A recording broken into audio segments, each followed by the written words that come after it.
amados irmãos, estamos aqui nessa manhã para dar continuidade à nossa aula de aconselhamento pastoral. Hoje é a 5ª aula. Alguns de vocês faltaram, né? Uns por causa do detox, outros porque estavam envolvidos com outras coisas, mas no dia 5 de dezembro é o dia da nossa prova. Os slides da 3ª e da 4ª aula já estão no grupo, no mesmo dia que foi dado aqui, domingo passado, já foi colocada no grupo, e eu espero que vocês estudem, porque é muito importante aquele assunto que foi falado. E também eu quero dizer para vocês que no dia 5, quando nós fizermos a prova, tem um exercício que eu já distribuí para vocês, sobre aquela moça que tinha sido abusada na infância. E hoje eu vou dar mais um exercício para vocês. Vão ter que ser entregues no dia da prova. Não aceito fora da prova, porque eu estou viajando dia 10. Nós vamos participar da primeira parte da formatura do meu filho, nosso filho. E daí no dia 10 eu já quero ter entregado as notas para a Maria. Então, quem entrega no dia 5, que é o dia da prova, tudo bem. Quem não entregou, dessa vez não vai ter choruminga, né? Que eu sempre recebo depois, o pessoal entrega no hospital, entrega às vezes aqui no auditório, mas dessa vez, infelizmente, não vai ter choro. Então, estudem. Eu vou fazer 10 questões de escrever. A opinião de vocês é muito importante, desde que tenha um foco dentro daquilo que está sendo pedido, certo? Não vou corrigir erros de português, mas eu quero que vocês escrevam o que vocês sentem, o que realmente vocês fariam se uma pessoa, dentro daquele contexto que eu vou colocar na prova, chegasse até vocês, tá bom? Hoje nós vamos falar sobre aconselhamento para enlutados. É um assunto muito presente nas nossas vidas, né? Todos os dias nós temos acompanhado essa pandemia. Muitas vezes nós nem sabemos como falar com uma pessoa que está de luto. Como que a gente faz se ela chega até nós no consultório, no escritório, na casa da gente, onde que a gente se dispõe a discipular. Então, vamos começar com o vídeo, prestem bem atenção. Quem não passou por isso ainda, não entende e não sabe o que é se separar de alguém que a gente ama. Por mais que nós fomos instruídos, treinados, que a morte é certa, porque quando a gente nasce, no primeiro momento que a gente nasce, mesmo a gente não tendo consciência, nós sabemos que nós vamos morrer.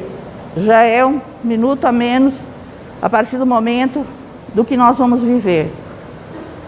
Então, tudo na vida, alguém pode olhar para a gente, ou nós também, quando nós focarmos, nós vamos conseguir chegar a uma profissão, a um trabalho honesto, casar, ter filhos, até quando nós estamos na adolescência, na juventude, quando nós olhamos para uma pessoa, você até escolhe aquela pessoa, eu vou casar, e de repente dá certo com aquela pessoa, você casa com aquela pessoa. Mas a morte você nunca sabe o dia que vai acontecer. E se nós soubéssemos o dia, eu creio que a gente tentaria fazer uma barganha com Deus. Então a morte é certa. E para aqueles que estão em Cristo, é diferente. Mas para aqueles que não se preparam para morrer, aqueles que acham que a morte nunca vai chegar, esses vão passar a vida eterna fora do propósito de Deus. Então, vamos lá.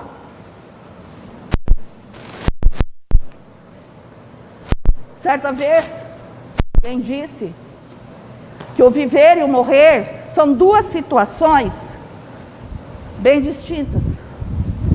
Da mesma maneira com que chegamos, um dia nós vamos partir. E alguém certa vez definiu este mundo como um porto, um local onde você chega, mas um dia você parte. Então, entre a chegada e a partida, existe um tempo. E esse tempo tem que ser feito com prioridades. Esse tempo, ele precisa ser feito com sabedoria, com prudência, saber o que é certo, o que é errado, e saber qual o caminho que nós vamos trilhar. Quando nós somos pequenos, muitas vezes, dependendo do lar que nós nascemos, nós não temos muita noção disso, a gente vai crescendo. Mas chega um momento que nós já começamos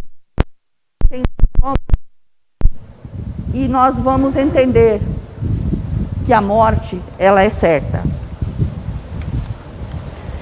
Ao chegarmos, sempre a gente traz alegria. Quem trabalha no hospital sabe que o dia que tem uma criança para nascer, é o quarto arrumado, hoje em dia é balão, é doce, tudo muda.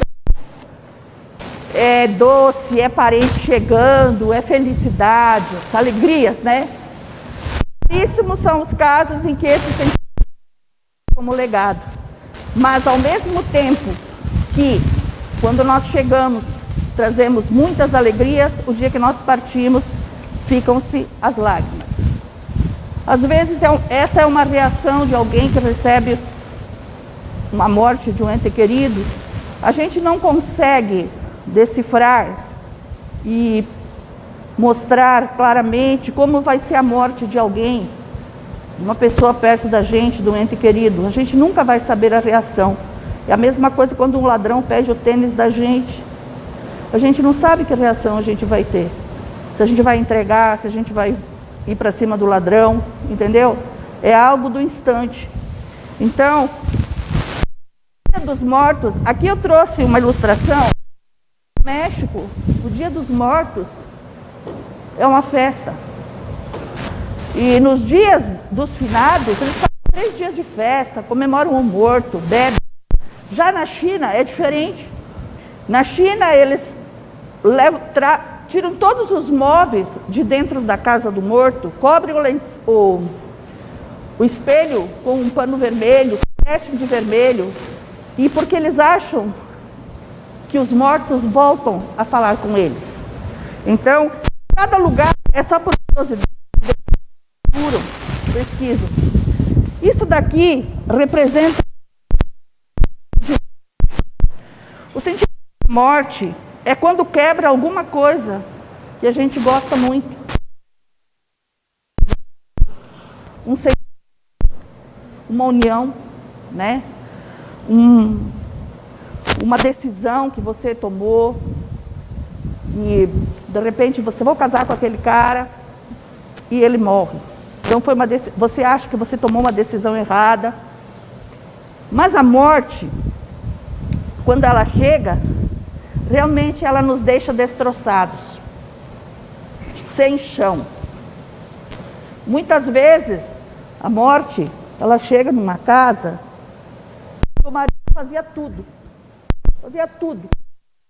A mulher não sabe nem o dinheiro lá, não sabe para quem ele emprestava, para quem ele devia, entendeu? Onde ele comprava, deixava de comprar, se ele tinha dinheiro, se não tinha, não sabe nada. Então, ela não sabe nada, se ele tinha dívida, se ele não tinha. Isso daqui é uma coisa que nós sempre orientamos nos casamentos, que temos que ter uma conta só. Que tudo que eu tenho, o Sérgio sabe, tudo que o Sérgio tem, eu sei. Porque se um dia a morte vai chegar nas nossas vidas, para que nós não venhamos a ter surpresas, entendeu?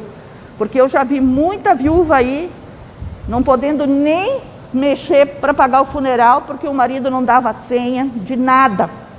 Tem muita gente aí que não tem a senha do marido, não sabe nada, entendeu? Então, nós precisamos entender que ela vai vir, dia menos dia. De repente a gente sai daqui, a gente morre, a gente não sabe, mas a gente precisa estar preparado. E para não deixar a pessoa que fica assim, ó, vê navios, não sabe onde começar, dependente. Muitas vezes nós olhamos para uma pessoa e aquela pessoa, você não vê ela chorar, você não vê ela se expressar, e você acha que aquela pessoa é fria. Acontece que muitas vezes quando morre um ente querido, os sentimentos são bloqueados. E quando os sentimentos são bloqueados, surgem traumas. E muitas vezes as pessoas, elas paralisam.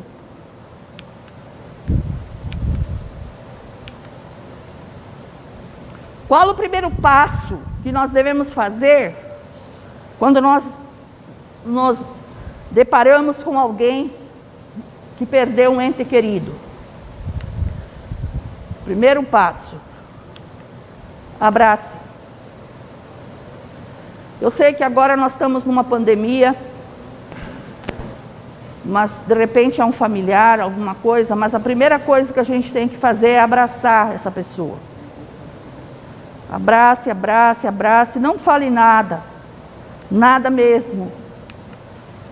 Ouça, somente ouça o que essa pessoa tem para falar. Ela vai falar muitas bobagens, muitas culpas, muitos arrependimentos, muitas coisas que ela deixou de fazer, muitos sonhos que eles tinham. Você empreste o seu ouvido e ouça, não fale nada. E é bom guardar isso tudo com você, porque aquilo que a pessoa fala aí, ela está falando porque ela está em choque. Em outras circunstâncias, ela não falaria. Então, você tem que ser idôneo nesses pensamentos e palavras dessa pessoa. Você tem que ser aquele conselheiro que guarda segredos. Às vezes é difícil saber como oferecer um apoio a um luto de um parente, de um amigo, de um colega. Muitas vezes nós temos medo de dizer a coisa errada, na hora errada. Por isso não devemos dizer nada. Isso aí eu só estou reforçando. O que pode deixar a sensação de um isolamento, um descaso. Mas não é. Se ainda não experimentamos a morte de um ente querido, podemos ter expectativas irreais sobre como a pessoa em luto deve se sentir. A gente nunca pode dizer, eu sei como você está se sentindo. Você sente de um jeito, você sente de outro. Cada um tem uma reação diferente. Por quê? Porque existiu um convívio com aquela pessoa. Existiu um tempo em que aquela pessoa morou com você, ou você visitou essa pessoa, ou de longe você teve um relacionamento com essa pessoa. Então, há muitas coisas que você pode fazer ou dizer para ajudar, mas lembre-se que a experiência de todos no luto é diferente. Tem pessoas que não soltam uma lágrima, tem pessoas que se fecham, tem pessoas que começam a gritar, tem pessoas que vão na beira do caixão e começam a falar tudo o que aconteceu durante a vida. Geralmente essas pessoas são aquelas que nunca fizeram nada pelo morto. Mas no dia que a pessoa morre, ela fica com culpa e ela está lá querendo se explicar. Alguns de seus pensamentos e sugestões podem ser apropriadas a outros que podem não ser. Então, você deve deixar claro que você quer ajudar. Às vezes ali no momento você nem sabe o que você vai ajudar. A mesma coisa quando você é convidado para fazer um enterro, o sepultamento de uma pessoa, eu já fiz muitos. Você não sabe o que você vai falar ali. Você prepara um discurso. Uma vez, né, Elisete, nós fomos fazer o sepultamento de um homem que ele era um matador profissional, um matador de aluguel. Falar o quê? Que o homem era um homem santo, como era bom, como era tudo. A mulher estava sendo evangelizada por Elisete e estava entrando num grupo familiar da época, né? Mas ele, só o Espírito Santo para falar as coisas para a gente. Se você não tiver certeza de como apoiar alguém que está sofrendo, apenas procure deixá-lo saber que você se importa e você deseja ajudar. Fique presente, sim. Ali, a pessoa pode, ela te vê, poxa, ela já deve estar feliz, poxa, a pessoa está aí, está me dando uma força. Ajudar alguém enlutado requer muita compaixão, discernimento e muito amor da sua parte. Muito amor da sua parte. Por quê? A compaixão é você se colocar no lugar dessa pessoa. Você se coloca lá no lugar dessa pessoa. Não diga simplesmente, se houver algo que eu possa fazer, descubra você mesmo este algo e depois tome a devida iniciativa. Uma vez tinha um caso, era aqui, estava sendo velado aqui. E eu cheguei e olhei, não tinha uma bolacha, não tinha um pão, não tinha um café, não tinha nada. Como é que eu ia chegar e falar assim, estão precisando de alguma coisa? Não, eu percebi o que estava faltando. Fui lá, corri lá no hospital, porque lá tinha mais cozinheiras na época, né? Já fizemos tudo, já trouxe. Parecia um bando de abelhas em cima. Porque eu acho que tinham passado a noite, não tinham comido nada, não tinham, entendeu? Então, você olha a situação e veja o que está faltando. Daí você vê o que está faltando e tome a iniciativa. O que fazer? Repetindo, escute, seja rápido em ouvir. Uma das coisas mais prestimosas que pode se fazer é partilhar a dor da pessoa enlutada por escutar. E ela vai te perguntar, vai falar muitas coisas, por que isso, por que aconteceu isso comigo? Fique quieto, não precisa falar nada. Geralmente, quando você conhece, você chega perto da pessoa, ela chega e fala, Luci, mas por que foi logo comigo que aconteceu isso? Você às vezes até sabe, mas fica quieto. Os mistérios de Deus é de Deus. Escute com paciência e empatia, sem necessariamente achar que tem de apresentar respostas ou soluções. Deixa que eles digam o que eles querem, sabe? Às vezes até coisas íntimas eles acabam revelando para a gente. Mas é na hora ali do sofrimento, é na hora da angústia, entendeu? Da tristeza.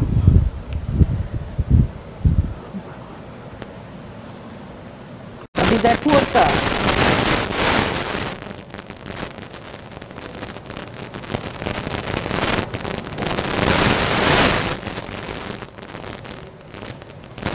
Alguns enlutados talvez sintam necessidade de conversar sobre o ente querido que faleceu, sobre o acidente, sobre a doença que causou a morte, ou sobre seus sentimentos, desde que do falecimento dele. Então, ouça. Assim pergunte, se a pessoa está lá, achou, você gostaria de falar sobre o assunto? Deixe que eles decidam. Não fala, pare de chorar, fale agora. Pergunta, você gostaria de falar alguma coisa? Talvez, lá depois de 1 minuto, 2, a pessoa resolva dizer sim, não. Mas não force. Demonstre confiança. Assegure-lhes que fizeram tudo o que era possível ou aquilo que saber ser verdadeiro e positivo. Garante-lhes que aquilo que sentem, tristeza, ira, culpa ou outra emoção, é normal. A pessoa não pode se sentir culpada ainda por estar daquele jeito. Esteja disponível. Coloque-se à disposição deles, não só nos primeiros dias. Isso que é muito importante. Nos primeiros dias todo mundo vai. No velório todo mundo vai. Mas depois, na primeira semana, na segunda semana, que começam os dias terríveis. A pessoa está só. É ali que nós devemos marcar presença. Seja um verdadeiro companheiro, do tipo que apoia o amigo em tempos de aflição. O irmão, o amigo, a mãe, se o pai foi, ou vice-versa, entendeu? Colega de trabalho. Seja paciente e compreensivo. Não se surpreenda com o que os enlutados possam dizer no começo. Talvez eles se sintam irados e culpados. Se você for alvo dos seus acessos emocionais, vai precisar de perspicácia e paciência para não responder. Porque às vezes chega o irmão, ele morreu por sua causa, você não estava aqui, não compramos aquele remédio, tinha que levar ele para fora. Sempre é uma desculpa para a morte. Então, às vezes até as pessoas da família, eu já vi muita briga dentro do hospital, quando um paciente estava muito mal, que morria, chegavam os irmãos, era um barraco. Então, isso acontece. O que não fazer? Não evite o contato. Eu não vou lá porque é muito minha amiga, eu sei como ela gostava muito da pessoa. Isso aí eu vou deixar para vocês lerem em casa. Não se precipite em aconselhar ou a desfazer outra coisa. Não, vamos arrumar esse guarda-roupa, vamos tirar tudo que tem aqui. Não. Deixa a pessoa viver o luto. Ela vai tirar as coisas quando ela quiser. Entendeu? Não force. Entendeu? Não, vamos tirar isso aqui tudo, vamos doar tudo. Às vezes os filhos não moram na cidade, que eu já vi muito disso. Então mora um, tá, vamos repartir. Você leva isso, você leva aquilo outro. Sabe? É bem aquela coisa que a gente ouve às vezes. Às vezes eu ouço na internet, lá que tem um cara que fala: use tudo que é bom, sua roupa, seu calçado, usufrua, porque depois, o dia que você morre, o povo doa. Até seu cachorro, ele doa. E no terceiro dia o cachorro já está lá lambendo os pés do outro dono. Então viva a sua vida, use as roupas, as melhores que tem, entendeu? Não deixe lá para os outros dias. Você nunca sabe o dia de amanhã. Não se pressione, não os pressione para deixar de sentir pesar. Tudo bem, não chore mais. Aquele cara não era nem tanto aquilo que você está chorando. Eu já vi ele namorando uma moça lá. Olha, gente, vocês não podem. Deixa a pessoa viver o luto. Deixar eles invadirem a sua emoção. Não evite necessariamente mencionar a pessoa falecida. Se ela quer falar, fala. Se ela não quer falar, não fala. A partir de hoje não vou mais falar do fulano. Um dia ela volta. Não se precipite em dizer, assim foi melhor. Tentar achar algo de positivo na morte nem sempre é consolador. Ele já viveu muito. Coitado, estava sofrendo demais. Está num lugar melhor. Tendência nossa é sempre falar isso. O tempo deixa perguntas, mostra respostas, esclarece dúvidas, mas acima de tudo, o tempo vai trazer as verdades para essa pessoa. Como para nós, o tempo traz as verdades. Evitem comentários tais como: pare de chorar, você está só piorando as coisas. Expressar emoções, mesmo que acerbadas, é uma reação natural, normal e saudável perante perdas de entes queridos, diante da morte. Nós já tivemos oportunidade de conviver com pessoas que o ente querido, quando morre, tem uns 90 anos. E a pessoa acha que foi feita alguma coisa errada, que ele morreu com 90 anos. A pessoa esquece que ele viveu uma vida toda, com altos e baixos, e chegou o dia dele partir. Mas as pessoas nunca aceitam. Você deve deixar as suas emoções aflorarem. Ponha para fora o que você está sentindo, ou você vai se sentir pior depois.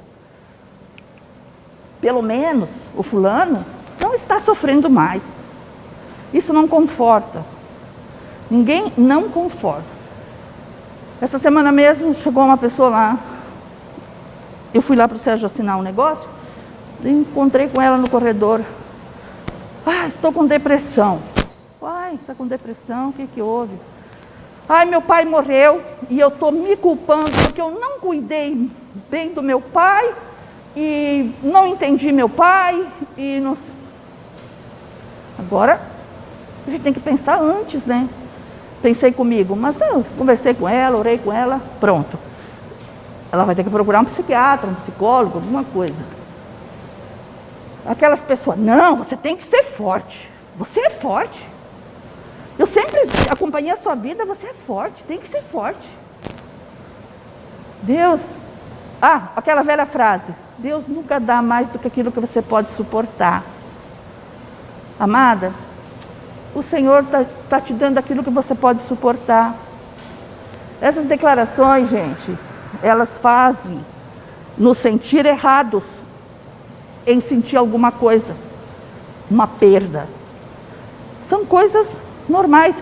Por que você acha que agora muitos não tiveram oportunidade por causa do Covid? Que é velado, né? Tem aquele velório, é velado, você fica um tempo aí depois. É para você se acostumar. Que você viu o corpo, não estava mais vivo. Entendeu? Porque quando não se acha o corpo, não se expõe o corpo, a pessoa acha que a pessoa não morreu, que ainda um dia ela vai voltar. Entendeu? Não fique lembrando a toda hora do fulano. Gente, você passou uma vida toda com o fulano, como que você não vai lembrar daquela pessoa? Você vai lembrar. A minha mãe botava o prato para o meu pai faleceu, eu fiquei um tempo lá com ela na época. Todo dia ela arrumava a mesa e botava o prato do meu pai. Entendeu? Por quê? Porque era normal para ela fazer isso. Entendeu? Mesma coisa aqui em casa. A minha mãe, os últimos tempos da vida dela, ela morou comigo. Quando ela faleceu, as meninas que trabalham lá em casa acabavam botando o prato dela. Era algo assim que para elas era normal. Depois, daí chegava lá e tirava um prato.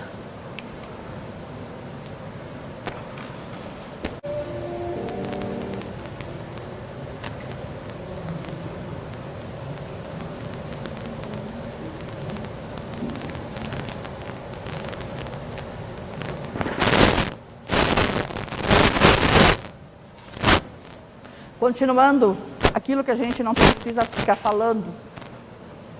Pelo menos, ele tinha muita idade. Já tinha morrido, olha o outro lá, jovem, se acidentou, toda pela frente.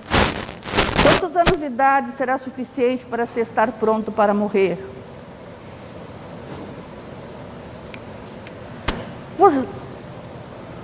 Quando morre e fica uma jovem ou um jovem, aqui eu coloquei uma mulher, mas pode ser um homem, do lado de uma moto, de uma motona ou de um carrão. Você tem sorte, pelo menos você tem dinheiro, e você é jovem, atraente. Ele nem cometeu um suicídio, seria pior, né, se tivesse cometido um suicídio, etc. Não é essas coisas que a gente fala. Já se passaram 6 meses, 1 ano. Está na hora de viver a sua vida, seguir em frente e não pensar muito no familiar falecido. Eu coloquei 2 homens aí, mas pelas estatísticas, o homem, quando perde a esposa, 3 meses já está casando. 2 meses já está ciscando. 3 meses já está casando. E não vão muito longe, que tem muita experiência aqui na igreja. De pessoas que morreram e os maridinhos já estavam casados depois. Entendeu? E eu comecei a observar aquilo, quando eu li a estatística, comecei a observar aqui em Ariquemes mesmo. Morri a esposa, de repente lá está o marido. Mas olha, 4 meses é muito. 3 meses já estava lá apresentando a esposa para a sociedade. Eu já falei para o Sérgio, nós combinamos, nós não vamos casar.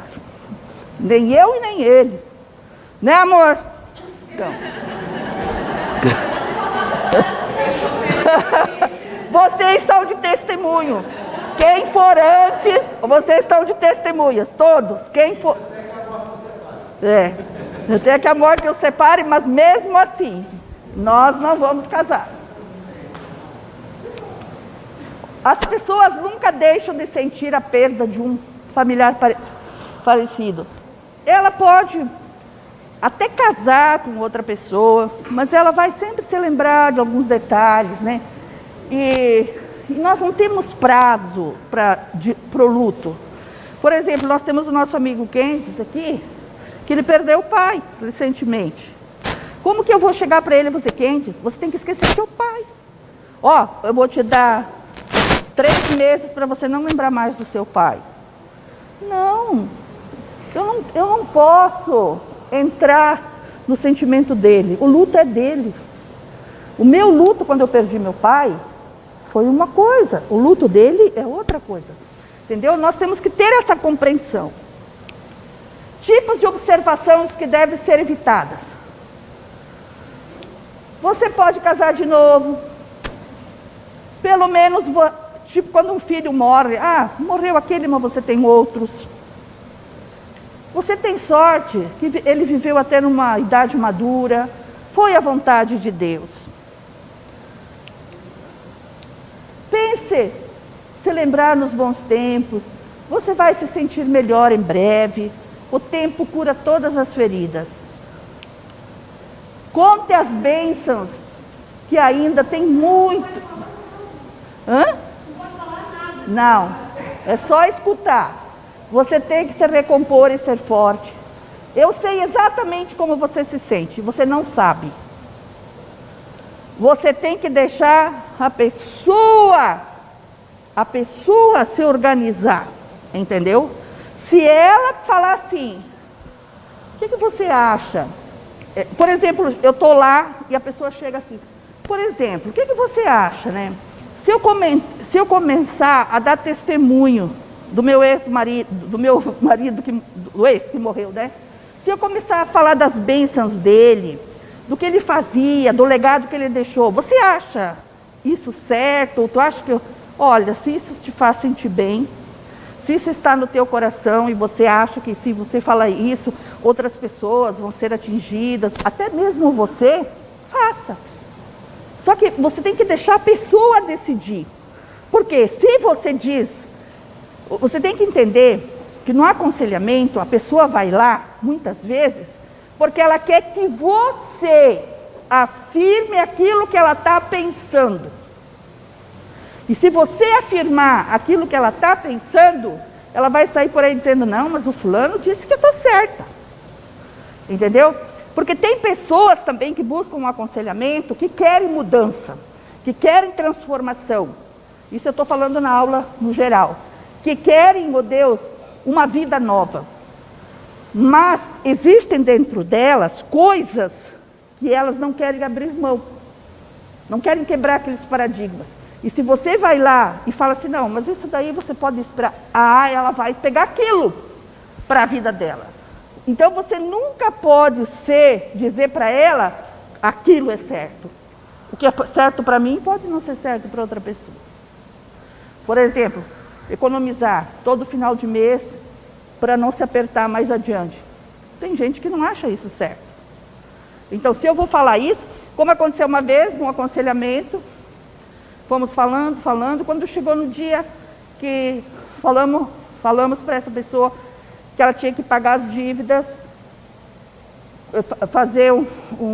pagar as dívidas, dividir um pouco com aquilo que ela estava devendo e guardar depois, ela nunca mais apareceu para dar continuidade. Por quê? Porque ela foi confrontada. Mas se eu tivesse dito, não, deixa aquilo ali para trás e começa a vida nova, ela ia continuar. Mas não é assim o correto. Isso daqui, Felipe que está aqui, ele sabe muito melhor que eu. Vocês podem perguntar para ele depois. O estado emocional da pessoa, né, ele envolve o corpo, a alma, o espírito, né? E esses níveis se dividem em 4. E a pessoa tem que passar por esses níveis, porque senão ela não sai do estado de luto. Então, reações físicas. Muitas vezes a pessoa, quando ela perde a pessoa amada, o ente querido amado, ela começa com secura na boca, tensão na garganta, respirações curtas, palpitações. Tem gente que fica, depois que meu pai morreu, estou com uma arritmia, alguma coisa. Isso é normal. Dentro daquilo que ela está passando. Reações emotivas. Então, a primeira coisa, quando você recebe, você nega. Por isso que muitas vezes, quando você vê assim, a pessoa faleceu, você olha para o ente querido e você vê assim, a ficha não caiu ainda. A ficha não caiu. Quando a ficha não cai, a pessoa está negando. Não, isso não é certo. É verdade, eu vou receber uma notícia que isso é mentira. Entendeu? Então, a pessoa geralmente, não, diga que não é verdade. Eu não posso acreditar que isso tenha acontecido. E muitas vezes um luto perdura até 2 anos, ou o normal, assim, para sair. Mas tem gente que passa a vida toda de luto. E se entrega, daí vem depressão, tudo. Em alguns casos, parentes se recusam a aceitar que o ente querido morreu. Tá. Então, uma viúva poderá continuar a preparar o mesmo número de pratos à mesa. Um viúvo volta ao trabalho esperando ouvir a voz de sua esposa em casa. Isso é coisas normais. Raiva e depressão. A raiva é uma reação aos nossos sentimentos de frustração ou de injustiça súbita. E muitas vezes essa raiva ela vai para o médico, em primeiro lugar, para a pessoa que está cuidando, a cuidadora, até o próprio morto. Também passou a vida toda bebendo, não se cuidou, não fazia exercício, por isso que aconteceu isso. Então, sempre tem que ter uma desculpa. São essas reações que permitem ao ser humano sobreviver e reencontrar-se na vida, enquanto a depressão os leva a retirar-se da vida e isolar-se. Isso é muito perigoso. Temos que ter muito cuidado. Quando a pessoa não quer sair do quarto, no escuro, não quer tomar banho, não quer se alimentar, diz que não tem nada, tomem cuidado. Solidão e sentimento de impotência. A solidão é a emoção mais frequente. Por quê? A pessoa não quer ir nos mesmos lugares que ela frequentava com o ente querido. Ela acha que se ela for naquele clube que eles frequentavam, as pessoas não vão ligar para ela, que só ligavam porque o marido estava junto, ou porque a esposa estava junto. É um monte de sentimentos. E geralmente é muito mais intenso à noite. E todos nós sabemos que à noite o nosso cérebro, ele não caminha, ele corre, voa. Então quando chega à noite, nossos pensamentos são bem mais velozes. Nós mesmos sabemos que quando nós estamos ansiosos, quando chega à noite parece que é uma loucura. Eu já tive essa experiência. Então nós precisamos entender essas pessoas e ajudá-las. Reações espirituais. A pessoa tem um sentimento de culpa. E esse sentimento de culpa é uma necessidade de se acusar. Porque não me dei conta que ele estava tão doente. Eu achei que não era tão grave. Então a pessoa se culpa muito. Pode também ter um sentimento de lamentação por não ter lhe dado aquelas coisas boas e esquecer. Tipo aquela moça que eu encontrei no corredor. O sentimento de culpa é um componente da vida. A gente se culpa por tanta coisa. A pessoa não tem mais sentido da vida. Agora não quero mais nada, não quer nem sair de casa, não tem motivação. Aceitação. Então, quando ela aceita que perdeu aquele ente querido, ela começa a focar numa nova vida, entendeu? E ela procura ver que a vida dela não está mais alinhada com aquela pessoa, seja pai, irmão, amigo. Vamos supor que uma amiga, eu sei de um caso, que tinha 2 moças que elas se encontravam uma vez por semana para conversar, para trocar ideias, figurinhas. Uma morreu agora no Covid. Por exemplo, nesse dia que era o encontro delas semanalmente, essa pessoa vai sentir. Até um tempo depois, quando ela aceitou que aquela pessoa não vai mais estar aqui, nos primeiros dias ela ia lá no mesmo lugar, ficava lá esperando, não sabia que não ia aparecer, mas ela ia, entendeu? Por quê? Porque ela não tinha aceitado a morte daquela pessoa. Mas a partir do momento que ela aceitou, a vida dela começou a mudar. Reações sociais, ressentimento, uma delas, porque você não pode frequentar os mesmos lugares que você frequentava antes com aquele seu ente querido. Sentimento de não pertencer, tipo uma carta fora do baralho. Esse sentimento de não pertencer também é a mesma coisa quando um casal que frequentam nosso convívio, se separa. A pessoa não vem mais porque ela se acha uma carta fora do baralho. Entendeu? E quando a pessoa morre, é a mesma coisa. Ela não se acha confortável no meio daquelas pessoas que estão ali. Fixação. Nós temos um exemplo na Bíblia de Jacó, que quando o filho foi vendido, sumiu. O que aconteceu? Com todos os filhos e filhas se levantaram para consolar Jacó, mas ele não quis ser consolado. Ele disse: chorando descerei ao meu filho até a sepultura. Esta tentação é muito comum, da pessoa querer ficar fixada naquilo, entendeu? Naquilo que aconteceu. E fecha a porta, e quando nós nos fixamos muito em determinada coisa, seja numa culpa, num trauma, é como aquilo que eu expliquei a vez passada, uma gaveta fechada. Você coloca lá dentro e tranca. Você não abre essa gaveta para retirar isso, para te dar alívio, para te dar refrigério, para te dar consolo. Você fecha, você deixa lá no fundo daquela gaveta. E quando nós não queremos aceitar a morte de um ente querido, quando nós não queremos aceitar algo que vai nos libertar, às vezes é o medo daquela libertação, que você não sabe o que vai acontecer depois. É a mesma coisa quando uma pessoa dizem para ela: pula o muro que a bênção está ali, pula o muro. Mas entre pular o muro, ela decidir pular para ela ver aquilo que ela não está vendo ali do outro lado, ela tem medo, ela espera, entendeu? Então é como se estivesse dentro da gaveta, ela não abre a gaveta. Então isso aí traz traumas, traz tristeza.